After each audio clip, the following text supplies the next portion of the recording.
জানেন, এখন বহু স্টাডি থেকে জানা যায় মানুষ এখন অনেক বেশি নিঃসঙ্গ এবং একাকিত্ব ফিল করে ইতিহাসের অন্য যে কোনো সময়ের তুলনায়। ব্যাপারটা কৌতূহল জাগ্রত করে। একবার আমি একটা ইসলামিক স্কুলে গিয়েছিলাম অন্য একটা মুসলিম দেশে। আমি একদল বালক বালিকার উদ্দেশ্যে বক্তব্য দিয়েছিলাম। এক পাশে ছিল প্রায় 300 থেকে 400 বালক এবং অন্য পাশেও ছিল প্রায় 300 থেকে 400 বালিকা 13-14 বছর বয়সের। আমি একটা বক্তব্য দিয়েছিলাম, প্রিন্সিপাল এবং অন্যান্য শিক্ষকরাও সবাই সেখানে উপস্থিত ছিল। তো তারা একটি প্রশ্নোত্তর সেশনের আয়োজন করেছিল 800 ছাত্রছাত্রী রুমের ভেতর। কেউ কোনো প্রশ্ন জিজ্ঞেস করলো না। আমি তখন বললাম, তারা প্রশ্ন জিজ্ঞেস করছে না কারণ পুলিশ তাদের দিকে তাকিয়ে আছে, শিক্ষকেরা সেখানে, প্রিন্সিপাল সেখানে, ক্যামেরাম্যান সেখানে। তারা লজ্জা পেতে চায় না। তাই আমি কি করব? আমি সমাবেশের ভেতরে চলে যাব এবং এই বাচ্চাগুলোর সাথে কথা বলবো। কোনো ক্যামেরা থাকবে না, মাইক্রোফোন থাকবে না। আমি ভেতরে গেলাম ছাত্রীদের সেকশনে, শুধু ছাত্রীগুলোর সাথে কথা বলেছিলাম 2 ঘন্টা যাবত। তাদের প্রশ্নের যেন আর শেষ নেই। অন্য পাশে ছেলেদের সেকশনে আরও 2 ঘন্টা, তাদেরও প্রশ্নের কোনো শেষ নেই। আর সবচেয়ে কমন প্রশ্নটি ছিল, সব সময় একাকিত্ব ফিল করলে কি করব? যদি নিজের সরব উপস্থিতি না থাকে তখন কি করব? যদি কেউ আমাকে না দেখে?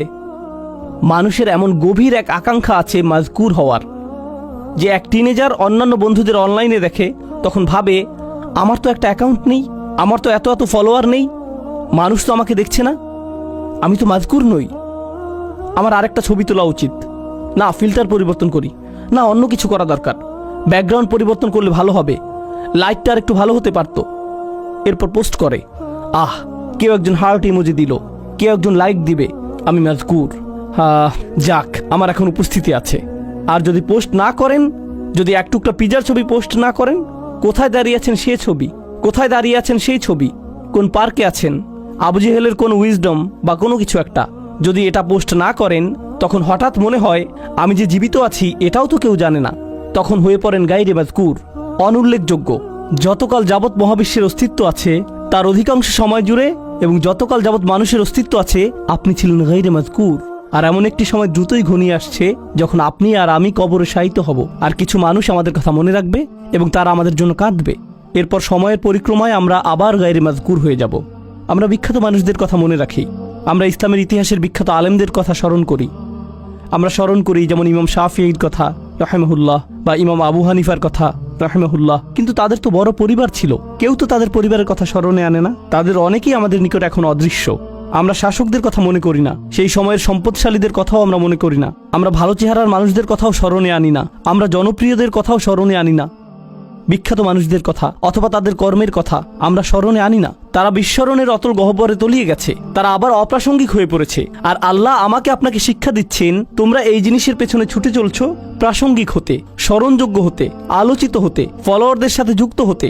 এই জিনিসটাই ছিল তোমার সবচেয়ে কামনীয়, কিন্তু তোমাকে তো মূলত গায়রে মাজকুর হিসাবে সৃষ্টি করা হয়েছে। খুব শীঘ্রই তুমি আবারও গায়রে মাজকুর হয়ে পড়বে। তারা পুনরায় অপ্রাসঙ্গিক অবস্থায় প্রত্যাবর্তন করবে। চিত্রটা খুবই নিরাশাজনক। কেউ আমার কথা মনে করবে না, কেউ আমাকে জানবে না। প্রসঙ্গত এমনকি যেসব মানুষরা আল্লাহকে বিশ্বাস করে না তারাও স্মরণীয় হয়ে থাকার চাহিদা অনুভব করে। তাই দেখবেন বিলিয়ন বিলিয়ন ডলারের মালিকেরা যারা কোনো কিছুতে বিশ্বাস করে না, তারা কোনো ধর্মে বিশ্বাস করে না, আর তারা মৃত্যুর সময় খুবই বৃদ্ধ, মৃত্যুর সময় তারা নিজেদের সম্পদ কোনো হাসপাতালে দান করে যায় বা কোনো দাতব্য সংস্থায় দান করে দেয়, কিন্তু সাথে একটা শর্ত আরোপ করে, বিল্ডিংয়ের গায়ে যেন আমার নাম লেখা থাকে, বা আমার একটা মূর্তি তৈরি করবে আর বিল্ডিংয়ের প্রবেশ পথে ওটা রেখে দিবে। কারণ যদিও আমার অস্তিত্ব না থাকে, আমার স্মৃতি যেন বেঁচে থাকে। আমাকে তবু মাজকুর হতে হবে যদিও আমার অস্তিত্ব না থাকে। এটি এমন কিছু যা তাদের হৃদয়ের গহীনে স্থাপন করে দেওয়া হয়েছে। কিন্তু এই যে আকাঙ্ক্ষা, আল্লাহ একটি বাচ্চার ভেতরে এটি রেখেছেন, শিশুটির মনোযোগ পাওয়ার আকাঙ্ক্ষা, বা যে আকাঙ্ক্ষাটা আল্লাহ মানুষের ভেতরে রেখে দিয়েছেন, যা মাল্টি বিলিয়নিয়ার ডলারের সোশ্যাল মিডিয়া ইন্ডাস্ট্রির মূল চালিকা শক্তি। মানুষ যদি অন্যের মনোযোগ না চাইতো, সোশ্যাল মিডিয়ার জন্ম হতো না, এর অস্তিত্ব থাকতো না। এগুলো শয়তানি কোনো মেশিন না, এগুলো শুধু আমাদের আকাঙ্ক্ষাগুলো খেয়েই বেঁচে আছে। আমাদের এই আকাঙ্ক্ষাগুলো থাকার কারণেই এগুলো এদের মতো করে কাজ করতে পারছে। এগুলো আমাদের কার্যকলাপ খেয়েই টিকে আছে। ব্যাপারটা হলো, আল্লাহ কেন এই চাহিদাটা আমাদের ভেতরে রেখেছেন? এর উদ্দেশ্যটা কি? আমি কেন সর্বদা স্বীকৃতির অন্বেষণে থাকি? কেন এমন মনে হয়? কেন আমার ভেতরটা শূন্য মনে হয়? যদি স্বীকৃতি না পাই, জানেন আমি কিছু একটা ফিল করি। যদি মনে হয় আমার কোনো উল্লেখ নেই, কেমন যেন ফাঁকা ফাঁকা অনুভূত হয়। আর আল্লাহ নিজেই এই ব্যাপারটা বর্ণনা করেছেন পরের আয়াতগুলোতে। তিনি বলেন, ইন্না হাদাইনাহুস সাবিলা ইম্মা শাকিরান ওয়া ইম্মা কাফুরা। আমি তাকে পথ দেখিয়েছি, একটা পথ। আল্লাহ প্রতিটি মানুষের ভেতরে প্রোগ্রাম করে দিয়েছেন যে তারা এই জীবনে একটি সফরে আছে, এখন এই সফরের একটি অংশ হলো উপলব্ধি করেন বা না করেন, আপনি সেই সফরে এমনিতে আছেন। ইন্নাকা কাদিহুন ইলা রব্বিকা কাদহান ফামুলাকিহি। প্রতিটি দিন অতিক্রান্ত হয়ে যাচ্ছে। জীবন একটি সফর। প্রতিটি মানুষ মৃত্যুর দিকে 1 পা 2 পা করে এগিয়ে যাচ্ছে। আমাদের প্রত্যেক দিন আগের দিনের চেয়ে মৃত্যুর আরেকটু নিকটে। সেই ভ্রমণ স্বয়ংক্রিয়ভাবে এগিয়ে চলছে। এখানে আমার আপনার কোনো নিয়ন্ত্রণ নেই। আল্লাহ ইতোমধ্যে এটা ঠিক করে দিয়েছেন। কিন্তু এছাড়াও রয়েছে আরেকটি সফর। আমার জীবনের সফর নয়, বরং আমার হৃদয়ের ভেতরের এবং আমার মস্তিষ্কের ভেতরের সফর। আল্লাহ চান আমরা যেন আল্লাহর দিকে প্রত্যাবর্তন করার একটা সফর করি। আমরা আল্লাহর কাছ থেকে এসেছি, আমরা আল্লাহর জন্য। আর আল্লাহ চান আমরা যেন ইচ্ছে করেই আল্লাহর পথের দিকে ফেরার একটা সংকল্প করি। আমাদের মাথায়, আমাদের অন্তরে, কিন্তু আমাদের মন অন্য কারো কাছ থেকে স্বীকৃতি পাওয়ার নেশায় বুঁদ হয়ে আছে। এটা অন্য মানুষদের কাছে গ্রহণযোগ্যতা পেতে চায়। কিন্তু আল্লাহ চান আমাদের হৃদয় এবং মস্তিষ্ক যেন সবার আগে আল্লাহর কাছে স্বীকৃতি খোঁজে। আল্লাহর কাছে স্বীকৃতি খোঁজে। আমার রব কি আমার প্রতি খুশি? আমার রব কি আমার ভালো কাজটির দিকে তাকিয়ে খুশি হয়েছেন? আমার এই সেবা দেখে কি আমার রব খুশি হয়েছেন? আমি কি আমার জীবন এমনভাবে অতিবাহিত করেছি যে একদিন যখন এই ভ্রমণের সমাপ্তি হবে তখন তার সাথে আমার সাক্ষাতের সুযোগ হবে? তিনি বলেন, ইম্মা শাকিরান। আল্লাহ মানুষকে এই সফরে এগিয়ে যাওয়ার সামর্থ্য দিয়ে সৃষ্টি করেছেন। আপনি আমাদের প্রত্যেকের জন্য রয়েছে 2টি পছন্দের বিষয়। হয় আমরা কৃতজ্ঞ অথবা আমরা চরম অকৃতজ্ঞ।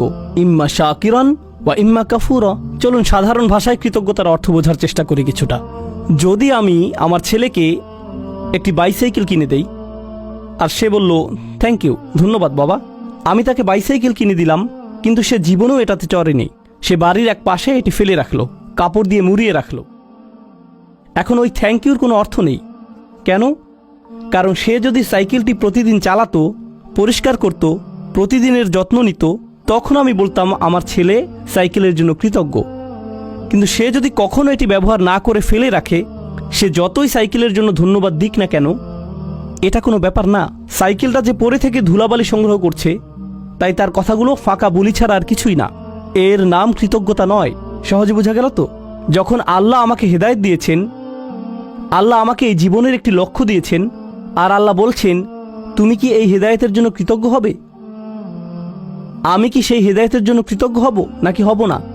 তার মানে আল্লাহ আমাকে যা দিয়েছেন, যদি আমি তা ব্যবহার না করি, যদি আমি তা জীবন চলার পথে কাজে না লাগাই, তখন আমি যত খুশি আলহামদুলিল্লাহ বলতে পারি, এটা অর্থহীন।